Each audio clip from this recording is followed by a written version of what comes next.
Muli po, magandang hapon ho sa ating lahat. Palakpakan nga po natin si Ma'am Myla. Mas mahaba ko po yung pagkapakilala niya sa akin sa kabasahin ko po ngayon. Muli, Ma'am, maraming salamat po sa atin nung minamahal na Mayor. Palakpakan ho natin, Mayor Elpidio Reyes Rendon. Mayor, sa napakaganda po at napaka-sexy pong Public School District Supervisor po natin, Dr. Alice Sugayapu. Palakpakan po natin. Palakpakan din po natin si Ma'am Janet Gawiran, EPSA 2. Palakpakan din po natin si Ma'am Marilyn Acevedo. Ma'am. Palakpakan din po natin ang OIC po natin dito sa Marugog Elementary School, Ma'am Vicente Salvador at sa lahat po ng teaching staff.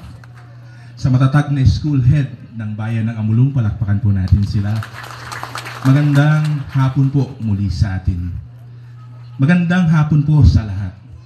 Sa pagdiriwang ng mahalagang okasyon ito, ako'y lubos na nagagalak na maging bahagi ng inyong pagtatapos sa Alternative Learning System o ALS.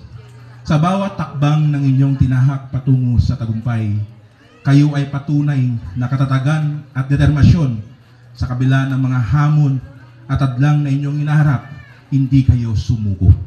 Ipinamalas nyo ang tunay ng diwa ng pag-aaral at pagunlad. Sa Alternative Learning System, tayo ay tinuruan ng edukasyon ay hindi hadlang sa kahit anong edad, sitwasyon o kalagayan sa buhay. Ipinapakita nyo na ang kahit sinong may determinasyon at sipag ay maaring magtagumpay.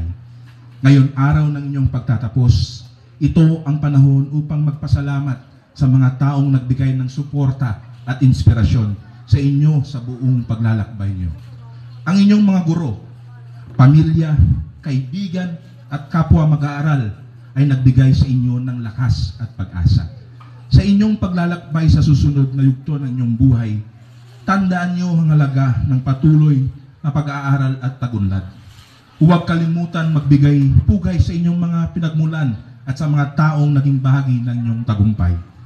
Bilang kinatawan ng lokal na pamahalaan, gusto ko lang hong isigaw sa inyo. Napakaswerte ho natin sa bayan ng Amulong dahil mayor ho tayong mayor na ang tagline po niya at ang prinsipyo niya sa buhay ay edukasyon ay para sa lahat.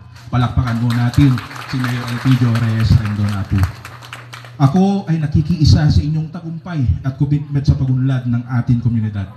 Ang inyong tagumpay ay aming inspirasyon upang patuloy na maglingkod at magbigay ng mga oportunidad para sa lahat. Sa pagtatapos ng Alternative Learning System, tandaan nyo na ang edukasyon ay isang malagang sandata sa pakikibaka para sa magandang kinabukasan.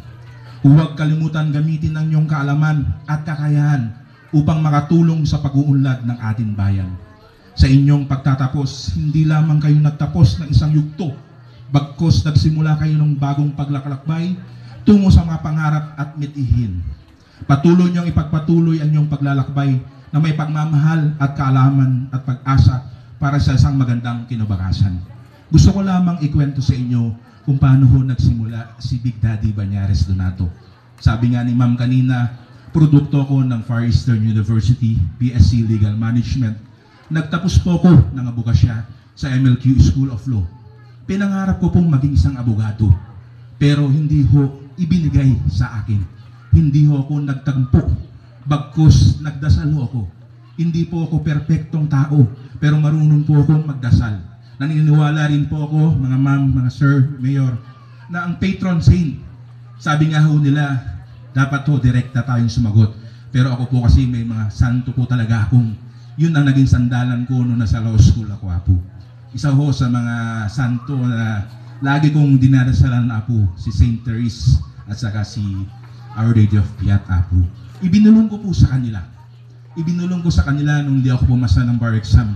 Sabi ko, sana ibulong nyo sa minamahal natin sa taas na kung ano man po ang gusto niyang mangyari sa akin, ibigay niya po at bigyan ng liwanag ang aking buhay po.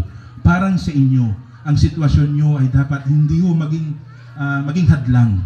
Lagi nyong tatandaan, alam ko, dumanas kayo sa mga pagsubok para sa darating na araw na ito makamtan nyo. Ngayon, gagraduate na kayo sa Alternative Learning System. Palakpakan po natin yan. Nagdasal po ako. Sinabi ko po, nung hindi ko po nakuha, ang pangarap ko maging abogado. Ibigay niyo po sa akin ang tamang daan. Bigyan niyo po ako ng pagkakataon. Kasi ang pangarap lang naman ho ng isang Big Daddy Donato, dahil nakikita ko sa tatay ko, ay tumulong sa mga taga-Amulong Apo. Kaya ho, noong 2012, sinabi ho sa akin, nung hindi ho ako pumasa ng bar exam, Martian, siguro ginising ako ma'am, sir. Ginising ako at sinabing, kailangan magsilbi ka sa bayan ng Amulong Apo. Kaya ho nagsimula ang isang kampanya ni Big Daddy Donato Apo bilang barangay kagawad ng Barangay Sentro Apo. Nagsimula ho sa baba si Big Daddy Donato.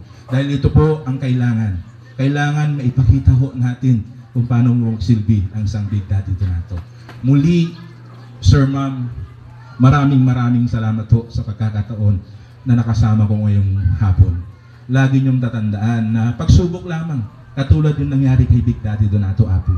Hindi ho ako pumasa, pero hindi ho sumuko si Big Daddy Donato Apo. Kaya lagi niyo lang hong tatandaan, nakukuha po yan sa dasal at sipag po para makamtan natin ang mga pangarap natin. Muli, maraming salamat sa pagkakataon na nagsama-sama tayo. Ito po, hindi nagsasawa si Big Daddy sabihin na po. Lagi niyo lang hong tatandaan, nandito lang po ang buong team Servisyo May Puso ni Mayor Elpidio Reyes Rendon at ni Vice Mayor Edward Antonio. Palakpakan po natin sila. Muli, isang mainit na pagbati sa inyong lahat. Mabuhay ang mga bagong tapos ng alternative learning system. Mabuhay po tayong lahat.